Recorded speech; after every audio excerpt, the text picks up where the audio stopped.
Our plane was called the Great Speckled Bird because it bring home 60 or 80 flak holes every mission. You were just lucky if one of them didn't get you. Yeah, that was scary.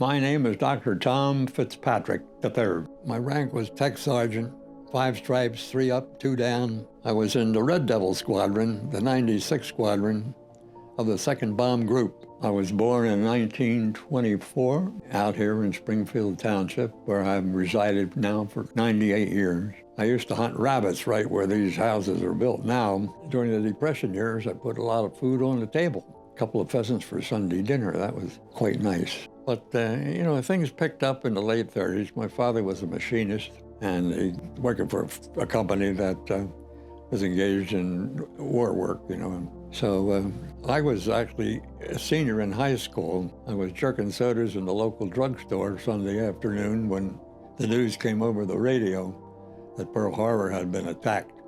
I was a little too young to be drafted. I was in the class of 42 from Northeast Catholic High School, and most of the class went immediately into the military. I was only 17, so I wasn't on the drafting list, and my draft number came up. But in that period of time, they opened up the Air Corps. It was the Army Air Corps. But a friend of mine went down to the customs house. We took the examination. We both passed, and we came aviation cadets. Went in May, and they sent us down to Biloxi, Mississippi, to the air base down there. And we went through infantry training for almost 3 months. We had to do a 5-mile hike with a full pack and hand grenades, bayonet drill, the whole ball of wax. Put us in pretty good physical shape too, you might add. But then our time to become airmen came along, and I think we took the longest train ride you could take. We went from Biloxi, Mississippi, almost to the Canadian border, to a little town called Moorhead, Minnesota. We went to Moorhead State Teachers College. It was run like a military academy. They found out that I was a bugler, and I was pretty damn good at it by then. So I was called upon to rubber lay every morning and taps in the evening and to the colors and all those good things. We learned to fly in Fargo, North Dakota. We flew in an interstate cadet, which is pretty much like a Piper Cub. We got 10 hours of flying. We never soloed, but it was a great experience. But I learned quite a bit. I could take the plane off and do spins and stalls and all the rest of it, and landed. So I got a pretty good grade on that. But then we were sent to Santa Ana, California to be classified to see what job we would have on in the Air Force. Only 18, I never even had a driver's license, and my hand was too small for any series of, engine running it. So I had my choice. I could have been a bombardier, but there was something about being a bombardier that didn't set right with me. But I had the opportunity to become a radio operator, and that was more to my liking. So I went to radio school in Scottsfield, Illinois, then to gunnery school in Yuma, Arizona, and then we went to Florida to be crewed up. We all got along so well together for the entire war. We had the whole crew came together there in Florida, pilot, co-pilot, bombardier, navigator, celestial navigator, and upper turret, and he could fix the bomb engines, what his title actually was. But I was a radio operator, and we had a ball turret gunner, 2 waist gunners, and a tail gunner, 10-man crew. And as I mentioned earlier, we had an opportunity to fly the Memphis Belle up to New York and back, which was quite an honor. The Memphis Belle was the most honored plane in World War II. We were weathered in Newfoundland for damn near a month.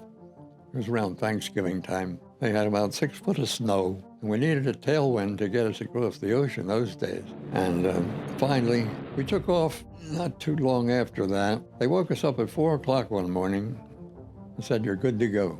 We had big rubber, what they called Tokyo tanks in the bomb bay, big bladders full of gasoline so we could have additional gas to cross the ocean. Well, I got to the Celestial Navigator, and he had been drinking all night, and he wasn't capable of navigating himself across the street. So I was 20 years old at the time, and I had to navigate that bomber with the radio compass and the triangulation and everything else from Newfoundland to the Azores across the ocean. I thought nothing of it. I was taught how to do it, so we did it. We were only there overnight, maybe 2 nights, and we took off to North Africa. The first place we landed was at Marrakech, which was a French Foreign Legion base. And then we took off in hopscotch all the way across North Africa to Tunis. By then, Rommel had been defeated with the Afrika Korps. Jumped from Tunis directly up to southern Italy. We were based at Amendola. It was between the city of Foggia and a coastal small city of Manfredonia. We lived in tents that were pitched in an olive orchard. It would be awakened at 4 a.m. for a mission, go to breakfast. The pilot and navigator would go to a separate briefing, and the radio operators would go to a separate briefing. And that's when you learned to target and whether you were happy or unhappy. We flew a B-17 Model G, and by then they had twin machine guns in the nose.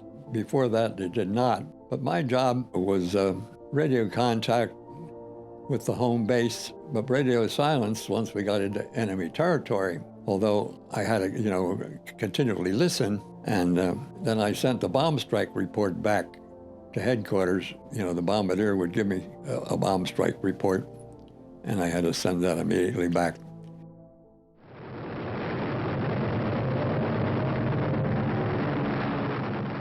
Our first mission was what we called a milk run. It was called a town called Castelfranco, and it wasn't too serious. It was a good break-in for us, you know what I mean? It was a railroad yard, and we had some flak, but we didn't have any fighter planes. So that was a good opener, but that got worse from there, and our main target was oil, and we were on the very last, fortunately I'm happy it was the last mission to Ploesti in Romania. That was Hitler's main source of oil. See, as far as the Germans got pulled back, had concentrated their guns. They had more guns at the end of the war than they did at the beginning, around a lot of those cities. And the first planes, both the 17s and the 24s, they caught hell. We lost a lot of planes. At the time we went over, it was still patrolled, but it wasn't nearly as serious as the first missions. But then there was like 6 oil refineries around Vienna, and then there was a synthetic oil manufacturing plant at Nieberwohnstock, and we bombed one at Lobau. Thing is, the Germans could get them back on stream in a week or two after we bombed them. We'd have to go back and hit them again, sometimes 3 times before you knock them out for good. We didn't have as much fighter cover as some of the planes did earlier in the war because the Germans were running out of aviation fuel, and they were pulling trucks with horses and all, by this time. So we had some fighters, but we had an awful lot of anti-aircraft, a lot of flak. And on our 13th mission, our ball turret gunner got hit, and I got him out of the ball turret, and I had to cut we had heated suits by then. I had to cut that off. It was on his thigh. I had to cut that, which of course broke the circuit, to get out his wound. I was the unofficial first aid man on the plane. I had jumped away from my station. I unhooked my oxygen hose, and all of a sudden I just passed out. I was breathing air, but no oxygen.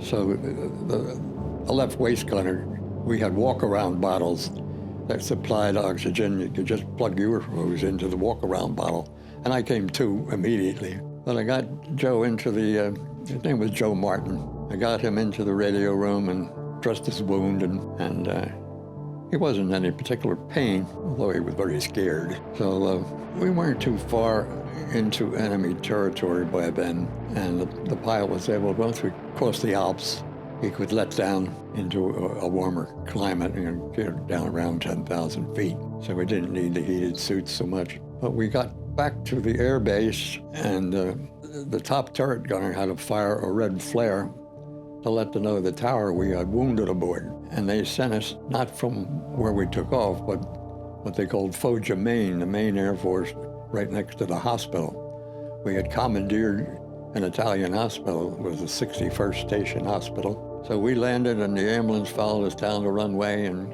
they took Joe off, and he was on the table in 15 minutes, operated on, and he did well. He didn't fly anymore, but we went in to see him any day we could. I didn't mention we shared this base with the British. Flew night missions, and we flew day missions. We flew mission after mission, and the war, was winding down. I just got my 25 missions in, and then they moved the goalpost, and I flew 5 more, but they didn't call them missions. They call them sorties. So they're not on my record, but they were not difficult missions. We were chasing the Germans up Italy, and then they stopped at Monte Cassino. So on February the 19th, at 9 a.m., we took 147 B-17s up there and leveled the Abbey. When the news came out, there was 150 men, women, and children had taken refuge in the Abbey, and none of them survived. Miles away. We had a bad turbo supercharger in one engine, and we could get as far as the target and drop our bombs. Then we couldn't keep up with the rest of the squadron coming home. So we fell back. We're all alone up there, and the Messerschmitts are coming out of the clouds to get you. And all of a sudden, there's a Tuskegee airmen on each wing. And the Germans were afraid of those black flyers. So they escorted us all the way home. That was 2 incidents like that. So I have a great respect for the Tuskegee Airmen.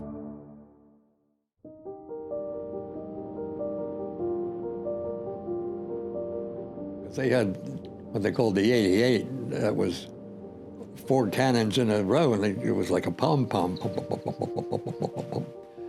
When it hit the plane, it was a real thump, and they just laid that flak in front of you, but you had to go down the bomb run, fly through it. That's what you were up there for. And once you dropped your bombs, you could take evasive action, but those bomb runs were hairy. And very often, you had to go down a second time. Maybe the bombardier didn't have perfect in his sights for whatever reason. Very rare, we had to go 3 times. But by then, they had your altitude, they had everything they needed to knock you out of the sky. We lost a lot of bombers. We lost 60 bombers on one target, and they were going to stop heavy bombardment because of our losses. But it was so effective that we were knocking out all the German industrial complex. Yeah, that kind of puts the fear of God into you. You see a big 4-engine bomber going down. And it's hard to jump, once they get centrifugal force, you're pinned to the ground, you just can't get out. We lost the whole 20th Squadron on one mission, and most of them made it to the ground, and they were interned, of course, but they survived the war.